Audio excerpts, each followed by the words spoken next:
এরা কি করা আছে জানো তো? প্লাস আর প্লাস গুণ করলে প্লাস হয়, আর মাইনাস গুণ করলে বা ভাগ করলে মাইনাস হয়, মাইনাস প্লাস গুণ করলে বা ভাগ করলে মাইনাস হয়। মাইনাসে মাইনাসে গুণ করলে বা ভাগ করলে প্লাস হয়। ঠিক আছে, বুঝতে পেরেছো? এই যে একটা পেপারের প্লেন দিয়ে তার উপরে একটা পাখিকে বসিয়ে ছুটছে। প্লেন সহ পাখিটা হচ্ছে a plus b whole square. আমাদের বেশি সংখ্যায় বল ছিল 8খানা, তার থেকে দুটো পাংচার হয়ে গেল 6টা আছে। আমি যদি তোমার কাছে এখন 10 টাকা আছে, আমার তোমার থেকে 20 টাকা, আমাকে 40 টাকা ফেরত দিতে হবে। তার মানে ঠিক উল্টো কথাটা বললাম। যে চেষ্টা করে তার পক্ষে কোনো কিছুই অসম্ভব নয়, আলেকজান্ডার দ্য গ্রেটের কথা। আমরাও বিশ্বাস করি এই যে তোমরা সৎভাবে চেষ্টা করছো এটাও বিফলে যাবে না, সফল তোমরা হবে। ব্রহ্মাস্ত্র সিরিজে আমরা 5 নাম্বার ক্লাসে চলে এসেছি, শেষ দিকে। আর একটু ধৈর্য ধরো, সফল এবারে অবশ্যই হব। ক্লাস 5 শুরু করা যাক। ছবিতে আমরা 8খানা বল দেখতে পাচ্ছি, তার মধ্যে দুটো বলে পাংচার হয়ে গেছে। তাহলে কটা বল ভালো আছে? হয়ে গেছে অঙ্ক 8 বিয়োগ 2 অর্থাৎ 6টা। একদম ঠিক বলেছো। তাহলে এটা সিম্পল বিয়োগ অঙ্ক। আমার কাছে বেশি সংখ্যায় বল ছিল 8খানা, তার থেকে দুটো পাংচার হয়ে গেল, 6টা আছে। কিন্তু আমি যদি তোমাকে বলি তোমার কাছে এখন 10 টাকা আছে, আমার তোমার থেকে 20 টাকা ধার চাই, তুমি কি আমায় দিতে পারবে? তুমি বললে না। 50 টাকা ধার চাই, তুমি বললে পাগল নাকি, 20 দিতে পারছি না, 50 দেবো কি করে? আমি বললাম না, দিতে তোমায় হবেই, না হলে আমি তোমায় ছাড়বো না। তুমি বললে তো মহাজালা। ঠিক আছে, 50 টাকা দেবো, কিন্তু আমার কাছে তো নেই, আমি কি করে দেবো? অন্যের থেকে ধার করে তোমায় দেবো। তাহলে আমি আবার তোমায় প্রশ্ন করছি, আচ্ছা এই যে তোমার কাছে 10 টাকা ছিল, তুমি আমায় 50 টাকা দিলে, যাতে আমি খুব খুশি হলাম, তারপরে তোমার কাছে কত টাকা পড়ে থাকবে? তুমি এবার তেড়ে আসবে, এবার না মারধর দিয়ে দেবো। আমার কাছে 10 টাকা ছিল, 50 টাকা দিয়ে দিয়েছি কুড়িয়ে বাড়িয়ে, আবার প্রশ্ন করছেন কত টাকা আছে আমার কাছে? নেই, টাকা নেই। আমি বললাম অঙ্ক তো বাবা আমাদের কথা বুঝবে না, অঙ্কের ভাষায় বলতে হবে। এখানে যেরকম 8খানা বল ছিল, 2খানা বাদ চলে গেল, রইল 6টা। এখানেও তোমার কাছে 10 টাকা ছিল, চলে গেল 50 টাকা, তোমার কাছে থাকবে কত? এবারে -40। এই মাইনাসটা কি বোঝাচ্ছে? এই টাকার উপরে তোমার কোনো অধিকার নেই, এইটা তোমার ধারের টাকা। তাহলে এই নেগেটিভ সাইনটা বা বিয়োগ চিহ্নটা তোমার কাছে ইম্পর্টেন্ট, এটা বোঝাচ্ছে ধার। তার মানে আমি বলতে চাইছি কি, যখন এই মাইনাস সাইনটা দেখবে, তার মানে এটা আসলে উল্টো কথা বোঝাতে চাইছে বা বিপরীতটা বোঝাতে চাইছে। That's it. এইখান থেকে আমাদের বীজগণিতে পা দিতে হবে। চলো, বীজগণিত, এটা দেখেই অনেকের শিরদাঁড়া দিয়ে একদম ঠান্ডা স্রোত বয়ে যায়। কি ভয়েস চ্যাপ্টার, কিচ্ছু না। দেখো, 1 সেকেন্ড লাগবে বুঝতে। এই যে বললাম -40 টাকা তোমার কাছে আছে, -40 টাকা আছে, এইটার মানে কি? আমাকে 40 টাকা ফেরত দিতে হবে। তার মানে ঠিক উল্টো কথাটা বললাম। তাহলে এই মাইনাস গুলো নিয়ে আরো একটু খেলাধুলা করা যাক, চলো। তাহলে আমি যদি তোমায় বলি মাইনাস উত্তর দিক, তার মানে কি? তুমি বলবে মাইনাস উত্তর মানে উত্তর দিকের অপোজিট বা বিপরীত, তার মানে দক্ষিণ দিক। ও আচ্ছা, তার মানে আমি যদি তোমায় বলি মাইনাস উত্তর দিকে যাব, আসলে আমি যাচ্ছি দক্ষিণ দিকে। কথা বোঝাতে পারলাম? আমি তোমায় বললাম -20 টাকা আমি তোমায় দেব, -20 টাকা আমি তোমায় দেব, তাহলে কথাটা কি হবে? মাইনাস তুলে দাও, 20 টাকা আমি নেব। তাহলে আশা করি এই ব্যাপারটা তোমরা বুঝে গেছো। তাহলে আরেকটা জিনিস চট করে বুঝে যাও, যে মাইনাস উত্তর, এইটার মানে তো আমরা লিখেছিলাম দক্ষিণ। আমি যদি বলি মাইনাস অফ মাইনাস উত্তর, তুমি বললে তো মহা মুশকিল। মাইনাস অফ মাইনাস উত্তরটার মানে কি? আমি বললাম মাইনাস অফ মাইনাস উত্তর মানে মাইনাস দক্ষিণ না? তুমি বললে হ্যাঁ। কেন হ্যাঁ বললে কেন? কারণ মাইনাস উত্তর সমান সমান দক্ষিণ, এটা তুমি জেনে গেছো আগে। তাহলে মাইনাস অফ মাইনাস উত্তর মানে মাইনাস দক্ষিণ। মাইনাস দক্ষিণ মানে কি আবার? দক্ষিণের উল্টো দিক উত্তর। তাহলে আমি যেটা বোঝাতে চাইলাম, কোন জিনিসের উপরে যদি ডাবল মাইনাস অ্যাপ্লাই করা থাকে, তাহলে সেটাই ব্যাক করে। তুমি বললে এইসব আবল তাবল শুনে কি করবো, এগুলো তো আমরা করেছি ক্লাস 7-এ 6-এ সব জায়গায় করেছি। এইবারে মজাটা দেখো, তারপরে বুঝতে পারবে। দেখো, তাহলে আমি যদি বলি এক্স, তার আগে একটা মাইনাস দিয়ে দিই, তাহলে এটা কি হয়ে যায়? Minus x. আমি তোমার কাছে জানতে চাইলাম মাইনাস অফ মাইনাস এক্স কি হবে?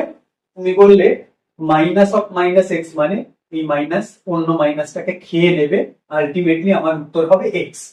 কথা বুঝতে পারছো? তাহলে এই যে খেয়ে নেবেটা তো কোনো ম্যাথমেটিক্যাল টার্ম হতে পারে না, আমি তো এটা বোঝানোর জন্য বলছি। আসলে এটা কি করেছি জানো তো?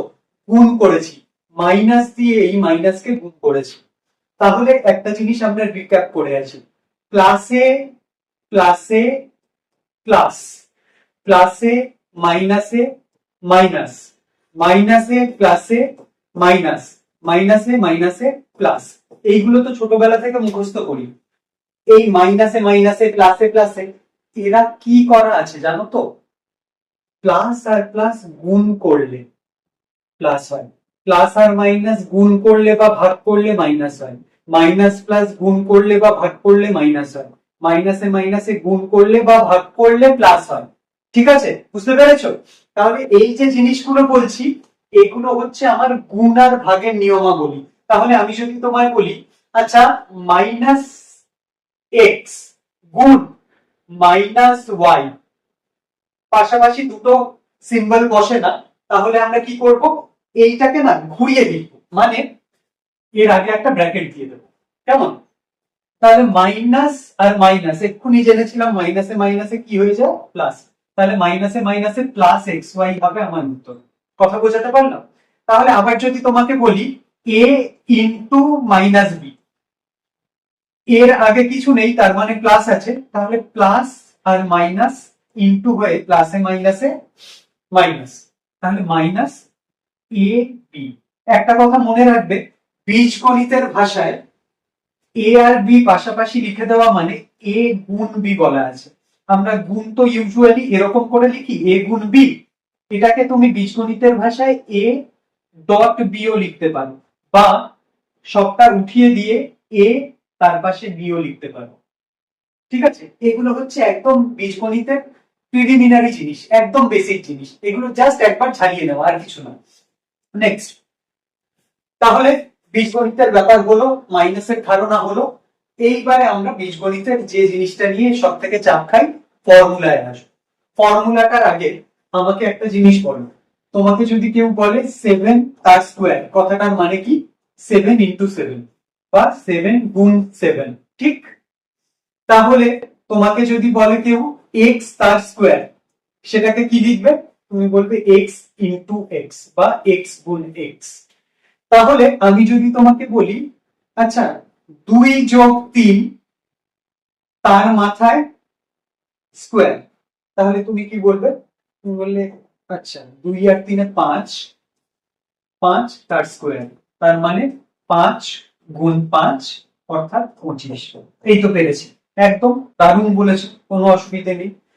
এই যে জিনিসটা লিখলে না, 2+3 তার মাথার উপরে 2, এটাকে বলে 2+3 হোল স্কোয়ার।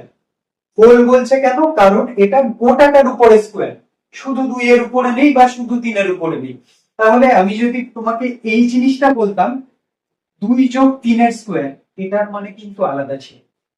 এটার মানে 2 2 এর মতো থাকবে, স্কোয়ারটা যেহেতু 3 এর উপরে আছে তার ভ্যালু হবে 9, অর্থাৎ এটার উত্তর দ্বারা তো 11। বুঝতে পেরেছো? তাহলে এই জিনিসটা আর এই জিনিসটা এরা আলাদা, এরা ইকুয়াল নয়, ঠিক? চলো, তাহলে প্রচলিত ফর্মুলাটা একটুখানি ঝালিয়ে নিই। এ প্লাস বি হোল স্কোয়ার চেনা লাগে? হ্যাঁ, এ তো মুখস্থ আছে, মুখস্থ আছে। তার আগে আমি একটা ছোট্ট জিনিস বলবো, এ প্লাস বি হোল স্কোয়ার কথাটার মানে কি? একই জিনিস দুবার গুণ করা আছে, অর্থাৎ এ প্লাস বি তার সাথে একটা এ প্লাস বি গুণ করা আছে। আমরা এই গুণগুলো করতে পারি? তুই বললে হ্যাঁ পারি। যখন গুণগুলো করি, এই এ দিয়ে এই এটা গুণ হয়, তারপরে এই এ দিয়ে এই বিটা গুণ হয়। আমি বললাম বেশ, করে ফেল। তাহলে এটার মানে হচ্ছে এ গুণ এ, তার মানে এ স্কোয়ার, পরেরটা এ গুণ বি মানে এ বি। তারপরে বি দিয়ে আবার এ কে গুণ, তাহলে বি ইন্টু এ বা বি গুণ এ, তাকে আবার এ বি লেখা যায়। বি গুণ এ মানে যা, এ গুণ বি মানেও তো তাই, তাহলে এটা আমি লিখতেই পারি। তারপরে আবার বি গুণ বি, বি স্কোয়ার। বললে হ্যাঁ এরকম করে লিখবো কেন, কারণ এইটাকেই আমি লিখতে পারি এ স্কোয়ার প্লাস এ বি যোগ এ বি মানে দুটো A B plus B square. এইটাই হচ্ছে আমার এ প্লাস বি হোল স্কোয়ারের ফর্মুলা। এইটা আমি হাতে কলমে করলাম এই কারণেই, আমি যদি কখনো ভুলে যাই কোনো ফর্মুলা আমি তৈরি করে নিতে পারি। আর একটা মজার ব্যাপার কি জানো তো, এইটা হচ্ছে মজার ব্যাপার, তোমাকে যদি কেউ বলে এ প্লাস বি হোল স্কোয়ার কত, তোমরা অধিকাংশ ক্ষেত্রে লিখে দাও এ স্কোয়ার প্লাস বি স্কোয়ার। এটা একদম ভুল, বড় সড়ো কাটা পাবে। ব্যাপারটা এরকম দাঁড়ায়, কিরকম, এই যে টম একটা পেপারের প্লেন নিয়ে তার উপর একটা পাখিকে বসিয়ে ছুটছে, প্লেন সহ পাখিটা হচ্ছে এ প্লাস বি হোল স্কোয়ার, অথচ যখন ছোড়া হয়ে গেল তুমি এ স্কোয়ার আর বি স্কোয়ার কে বের করে দাও, টু এ বি বেচারা পড়ে থাকে, সে কান্নাকাটি করে। তাই আমি বলতে চাইছি এ প্লাস বি হোল স্কোয়ার সমান সমান এ স্কোয়ার প্লাস বি স্কোয়ার না, ভুলেও লিখবে না। এ প্লাস বি হোল স্কোয়ার মানে এ স্কোয়ার প্লাস বি স্কোয়ার লিখছো ভালো কথা, তার সাথে একটা টু এ বিও লিখো, না হলে গোটাটা ভুল হয়ে যাবে। এইটা হচ্ছে আমার ফর্মুলা। তাই আরেকটা জিনিস আমি একটু সাবধান করে দিতে চাই, এ প্লাস বি হোল স্কোয়ার যেরকম এ square plus two A B plus B square, সেরকমই এ মাইনাস বি হোল স্কোয়ার মানে এ square minus two A B plus B square. এটার মানে যেরকম এ স্কোয়ার প্লাস বি স্কোয়ার না, এটা ভুল, এখানেও কেউ এ স্কোয়ার মাইনাস বি স্কোয়ার লিখে দেবে না, এটাও ভুল। তাহলে তোমরা লিখবে এইটা, এই ভুল জিনিসগুলো খবরদার লিখবে না, ঠিক আছে? তাহলে এবারে আর সাবধান করার কিছু নেই, A plus B whole cube এটাও তোমাদের কাজে লাগবে। এটা কি, A cube plus B cube plus three A square B plus three A B square. তাহলে আবার দুটো জিনিস অ্যাড হবে, শুধু A cube plus B cube লিখে বেরিয়ে যেও না, তাহলে তার সাথে কিছু না কিছু মালপত্র থাকে, যদি হোল স্কোয়ার থাকে সেক্ষেত্রে বলছি। তাহলে একই সাথে A minus B whole cube, সেটা কি, এটা হচ্ছে A cube minus B cube minus three A B into A minus B, অর্থাৎ A cube minus B cube minus three A square B plus three A B square. তাহলে এই চারটে formula আমার কাজে লাগবে, তার সাথে কাজে লাগবে যেটা তোমরা ভুল করে লিখে ফেলেছিলে এখানে, এইটা খুব বিখ্যাত ফর্মুলা এ স্কোয়ার মাইনাস বি স্কোয়ার। এটার মানে হচ্ছে এ প্লাস বি, তার সাথে গুণ হবে এ মাইনাস বি। এইগুলোকে কি বলে, ফর্মুলা, আমরা জানি। আসলে এদেরকে কি বলে জানো তো, এদেরকে বলে আইডেন্টিটি বা অভেদ। অভেদ কেন বলে, কারণ তুমি এ আর বি এর জায়গায় যে কোনো দুটো নাম্বার বসিয়ে দিলে এই ফর্মুলায় পড়ে যাবেই যাবে। যেরকম তোমরা এই জিনিসটা ভয় পাও বলেই আরেকবার করছি, তোমাকে যদি কেউ বলে 5 এর স্কোয়ার তার থেকে 4 এর স্কোয়ার বাদ দাও, আমরা নর্মাল যেভাবে করি সেইভাবে করলে কি হবে, তুমি বলবে 5 এর স্কোয়ার হচ্ছে 25 আর 4 এর স্কোয়ার হচ্ছে 16, তাহলে 25 থেকে 16 বাদ দিলে আমার উত্তর হবে 9। ঠিক বলেছি? হ্যাঁ ঠিক আছে। আমি বললাম এবারে আমি সদ্য সদ্য এই ফর্মুলাটা শিখেছি, এইটা অনুযায়ী করলে কি হতো, আমার এ কত 5, বি কত 4, এ স্কোয়ার মাইনাস বি স্কোয়ার করতে বলেছিল। আমি তাহলে ফর্মুলা অনুযায়ী এ প্লাস বি কত বের করি, এ প্লাস বি হচ্ছে 5 যোগ 4, তার সাথে গুণ করতে হবে এ মাইনাস বি, এ মাইনাস বি কত হবে 5 বিয়োগ 4, তাহলে 5 যোগ 4 হবে 9, তার সাথে গুণ আছে 5 বিয়োগ 4, 5 বিয়োগ 4 কত 1, তাহলে আমার উত্তর 9। আমার এমনি নরমালি করে উত্তর 9ই বেরিয়েছিল, তার মানে এই ফর্মুলাটা সুন্দর এবং এটা সত্যি। তাহলে এটা ভেরিফাই করা গেল। ঠিক আছে, আর ছোট্ট দুটো ফর্মুলা লাগবে, সেটা হচ্ছে A cube plus B cube যদি দেয়, মনে রাখবে এটা কিন্তু এ প্লাস বি হোল কিউবের কথা বলছি না, এ কিউব প্লাস বি কিউব তার আলাদা ফর্মুলা আছে, সেটা হচ্ছে এ প্লাস বি ইন্টু বা গুণ এ square minus A B plus B square, R A cube minus B cube তার ফর্মুলা হচ্ছে এ মাইনাস বি গুণ এ square plus A B plus B square. এটা মনে রাখবো কি করে, এ কিউব প্লাস বি কিউব থাকলে শুরুতে প্লাস থাকবে, এ কিউব মাইনাস বি কিউব থাকলে শুরুতে মাইনাস থাকবে, এ স্কোয়ার থাকবে বি স্কোয়ার থাকবে। এবারে এ বির সাথে সাইনটা কি হবে, এখানে যদি প্লাস লিখে ফেলো এখানে তার উল্টোটা হবে মাইনাস, এখানে যদি মাইনাস লিখে ফেলো এখানে উল্টোটা হবে প্লাস, ব্যাস। তাহলে আমি আবার সাবধান করছি, এই ফর্মুলা আর এই ফর্মুলা দুটো আলাদা, এটা A plus B whole cube, এটা A cube plus B cube. A plus B whole কিউবের ফর্মুলা কি, A cube plus B cube plus 3a square B plus 3ab square. সেরকমই এটা এ কিউব মাইনাস বি কিউবের formula, A minus B whole কিউবের formula এটা না, A minus B whole কিউবের formula কি, A cube minus B cube minus 3a square B plus 3ab square. এবারে আশা করি তোমরা বুঝতে পারছো কি হচ্ছে না হচ্ছে, ঠিক। এইবারে চলো আর একটা জিনিস, যে সব জায়গায় আমরা ভুল করি একবার লিখে নাও। তোমাকে যদি কেউ বলে root over a plus B, সেটাকে খবরদার লিখবে না রুট এ প্লাস রুট বি। চলো উদাহরণ দিয়ে বোঝাই, তোমাকে কেউ বললো স্কোয়ার রুট অফ 16 যোগ 9, তোমার উত্তর কি হবে, তুমি বলবে এখানে 16 যোগ 9 মানে 25, তার মানে 25-এর বর্গমূল করতে দিচ্ছে, 25-এর বর্গমূল হচ্ছে 5। ঠিক আছে, এইটাই যদি তুমি এরকম লিখে ফেলতে বর্গমূল অফ 16 আর 9-এর বর্গমূল, তাহলে তোমার উত্তর কত বেরোতো, 16-এর বর্গমূল হচ্ছে 4, 9-এর বর্গমূল হচ্ছে 3, তোমার উত্তর বেরিয়ে যেত 7। এটা কি ঠিক ঠিক করেছো, তোমার মন বলছে, বলে না এটা সর্বৈব মিথ্যে, ভুল, এইটা ঠিক। তার মানে আমি যদি কোথাও এ যোগ বি তার গোটাটা জুড়ে বর্গমূল দেখি, সেটাকে এরকম স্প্লিট করে লিখতে পারি না, আলাদা আলাদা করে লিখতে পারি না। সিমিলারলি বিয়োগের ক্ষেত্রেও পারি না। তার মানে আমি যদি কোথাও এরকম দেখি বর্গমূলের মধ্যে এ বিয়োগ বি আছে, সেটাকেও বর্গমূলে বিয়োগ বর্গমূল বি লিখতে পারি না। কিন্তু মজা আছে, তুমি যদি বর্গমূল অফ এ বি নাও, এইটাকে তুমি আলাদা করে লিখতে পারো, বর্গমূল অফ এ গুণ বর্গমূল অফ বি। আবার যদি বর্গমূল অফ এ বাই বি হয়, সেটাকেও তুমি খুলে লিখতে পারো বর্গমূল অফ এ বাই বর্গমূল অফ বি।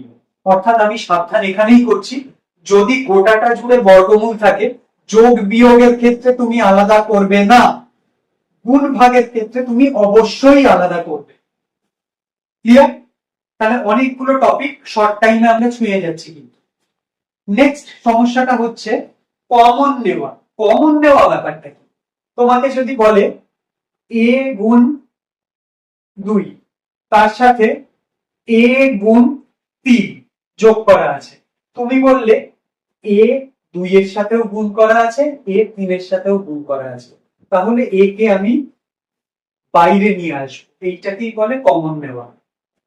তাহলে কে পড়ে থাকবে, এর সাথে কে ছিল 2, সে পড়ে থাকলো, এখানে এর সাথে কে পড়েছিল 3, এদের মধ্যে কি চিহ্ন ছিল, যোগ, তাহলে এইটা হয়ে গেল। তাহলে এ গুণ 5, তাহলে এটা 5। এইটা হচ্ছে কমন নেওয়া। কমন কখন নেওয়া যায়, কমন নেওয়া যায় তখনই যখন দুটো জিনিস গুণ অবস্থায় আছে, এটার সাথে এটা গুণ আছে, এটার সাথে এটা গুণ আছে, তখন আমি কমন নেব। এবারে তোমার যদি এরকম মনে হয়ে থাকে এখান থেকে 2 যোগ 3 যোগ এ যোগ বি এখান থেকে আমি কিছু কমন নিতে পারবো না, কারণ কিছু কমন নেই। কমন মানে দুটোর মধ্যেই আছে এরকম টার্ম। এখানে যেরকম এ ব্যাপারটা এই পদটার মধ্যেও ছিল, এই পদটার মধ্যেও ছিল, তাই আমি কমন নিতে পেরেছি। এখানে কোনো একটা সংখ্যা নেই যেটা অন্য কোনো সংখ্যার সাথে মিল আছে, তাই এখানে কমন নেওয়া সম্ভব না। আর একটা জায়গা, তোমাকে যদি বলে এ স্কোয়ার তার সাথে এ আর তার সাথে 3a যোগ করা আছে, এখান থেকে কি কিছু কমন যাবে? তুমি বললে হ্যাঁ, এখানে এ স্কোয়ার মানে এ গুণ এ আছে, এখানে শুধু এ আছে, এখানে 3 গুণ এ আছে, তুমি আমাকে আটকাবে। তুমি বললে না, এইখানে তো এর সাথে কিছু গুণ নেই। তাহলে আপনি তো বলেছিলেন গুণ থাকলে তবে হবে। এখানে কিছু গুণ না থাকলেও এখানে এ গুণ 1 লেখা যায়। তুমি বলবে হ্যাঁ, এ গুণ 1 মানে তো এ, ঠিক আছে লেখা যায়। তাহলে আমি গুণ বানিয়ে নিলাম। এবারে তুমি বলো তো প্রত্যেকের মধ্যে এ দেখতে পাচ্ছি? এখানে এ স্কোয়ারের মধ্যে দুখানা এ, এখানে একখানা এ, এখানে একখানা এ। তাহলে আমি এ কমন নিয়ে নিই। তাহলে দুখানা এর মধ্যে একখানাকে আমি বাইরে বের করে নিয়েছি, এটা যাতে সবার সাথে গুণ থাকে সেই জন্য কমন নিয়েছি। তাহলে কটা এ পড়ে আছে? ভেতরে একখানা। এখানে এ ছিল, এটাকে কমন নিয়ে বের করে দিয়েছি, তাহলে কে পড়ে আছে? 1। এখানে এ ছিল, তার সেটা কমন নিয়ে বেরিয়ে গেছে, কে পড়ে আছে? 3। তাহলে আমার উত্তর কি হবে? এ বাইরে, এখানে ভেতরে এ, আর 3 আর 1 4। এই হচ্ছে গল্প কমন নেওয়া। তাহলে এইগুলো বারবার করে টেক্সট বই দেখে প্র্যাকটিস করো। আর একটা ক্লাস আমাদের হবে, তারপরে যথারীতি আমরা সব শেষ করে দেবো। নিজেদের মতো করে ক্লাস 7, 8, 9 এর বই থেকে এইগুলো প্র্যাকটিস করতে থাকো, ফাটিয়ে প্র্যাকটিস করো। ঠিক আছে? এটা হাতে বসে গেলেই আর কোনো ভয় নেই। আর একটা মাত্র ক্লাস বাকি রইল, সেটা খুব হালকা চালের ক্লাস, সব ভারী ভারী জিনিস শেষ হয়ে গেছে। ঠিক আছে? আর একটা ছোট্ট জিনিস করালে আমাদের 6টা টপিক কমপ্লিট। এরপরে আমরা সিলেবাসে নিশ্চিন্তে থাকো, অঙ্ক নিয়ে আর কিচ্ছু হবে না, কোনো অসুবিধা থাকবে না। চলো।